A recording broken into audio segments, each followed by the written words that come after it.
शांति। भारत का इतिहास साक्षी है। जब जब विपदा पड़ी, आवश्यकता पड़ी, तब तब दानियों ने जन्म लिया। दान की महिमा भारत से ही शुरू हुई और भारत में जैसे दानी जन्मे हैं, ऐसे दानी कहाँ भी नहीं जन्मे हैं। जब दान की बात आती है तो हमें अगर धार्मिक दृष्टिकोण से देखा जाए तो दधीचि ऋषि का नाम आता है कि जब असुरों पर विजय प्राप्त करने के लिए अस्त्र और शस्त्र की ज़रूरत पड़ी, क्योंकि जितने अस्त्र शस्त्र थे वो सब जैसे बेकार हो गए, तब दधीचि ऋषि ने अपने हाथ को काट करके उसका वज्र बनाया गया। उससे जो संहार हुआ, उससे असुरों का विनाश हुआ। दूसरा यादगार आता है जब दान के रूप में राजा हरिश्चंद्र का, कि जब उसके पास भगवान रूप बदल करके आए तो उन्होंने कहा मुझे तेरा सारा राजभाग चाहिए, क्योंकि उसकी बहुत महिमा थी। ये राजा हरिश्चंद्र एक ऐसा दानी था, कैसा भी कोई आ जाए और कैसा भी कुछ मांगे वो निसंकोच उसको वो देता था। तो दान की महिमा बहुत दूर दूर तक गई थी। तो पहले कहा जाता था भक्तों का पेपर लेने के लिए, परीक्षा लेने के लिए भगवान रूप बदल करके आते हैं। तो जब राजा हरिश्चंद्र के पास में ये बात आई तो उसने अपना सारा धन राजकोष का अर्थात अपना राजपाट दान में दे दिया। अब जब सारा राजपाट दान में दे दिया, फिर अभी क्या करे?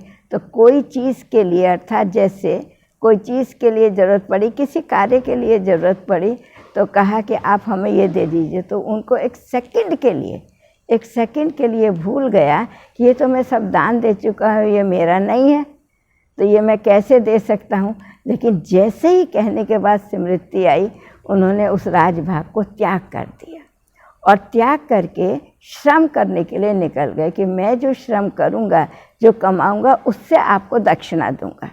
दान तो दे दिया, लेकिन दान के ऊपर तो दक्षिणा चाहिए ना, उससे आपको दक्षिणा दूँगा। तो जब कार्य करने के लिए निकला तो कहीं भी नहीं कार्य मिला नहीं। तो क्या हुआ, एक चंडाल के घर में उनको मुर्दा घाट पर था, शमशान में, वो डोम का कार्य अर्थात मुर्दे जलाने का उनको कार्य मिला। उससे जो उनको धन प्राप्त होता था, जो दक्षिणा मांगी थी, राजा के वेश में आए हुए ने, अर्थात भिखारी के वेश में आए हुए भगवान ने जो दक्षिणा मांगी थी, उस दक्षिणा को उन्होंने दिया। तो उससे प्रसन्न होकर के भगवान ने कहा कि तुम्हारी ये जैसे कि परीक्षा पूरी हुई, परंतु नहीं, परीक्षा तो इतनी जल्दी पूरी नहीं हो जाती भक्तों की। तो चलते चलते उसकी स्त्री और किसी के घर में कार्य करती थी, बर्तन मांजने का। उनका एक बेटा था, छोटा सा बेटा था। धीरे धीरे तो वर्ष हो गए, बड़ा हो गया, तो वो कहीं खेल रहा था। खेलते खेलते उसको सांप ने काट दिया और उसकी मृत्यु हो गई।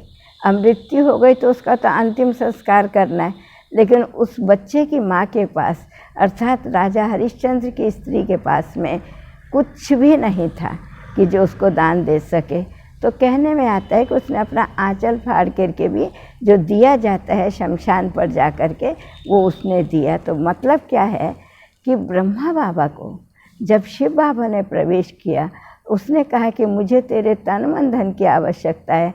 तो बाबा ने एक सेकंड में वहाँ बैठे बैठे जो कुछ भी उनके पास धन था या जो कुछ भी उनके पास संपत्ति थी, ये पार्टनर थे, उन पार्टनर को वहीं से दे दिया। तुमको जो लेना है ले लो और मुझको जो देना है दे दो।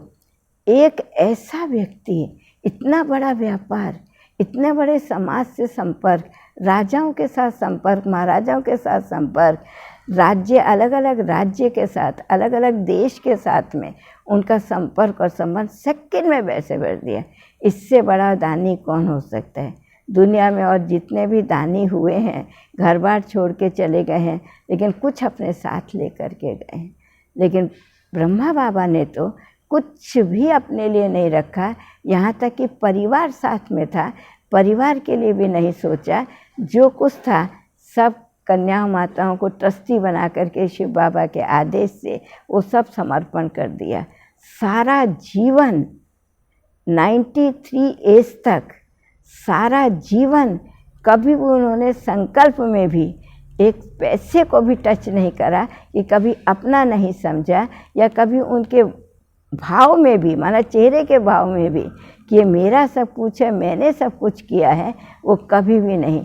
विश्व में दानी बहुत देखे हैं, महादानी भी देखे हैं, क्या क्या दान कर देते हैं, वस्तुओं का दान करते हैं, पदार्थों का दान करते हैं, कुछ इंसानों का माना अपनी चेतना के साथ अर्थात परिवार के लोगों का दान कर देते हैं, लेकिन वो उनकी स्मृति में रहता है, उनको वो स्वीकार होता है कि मैंने किया।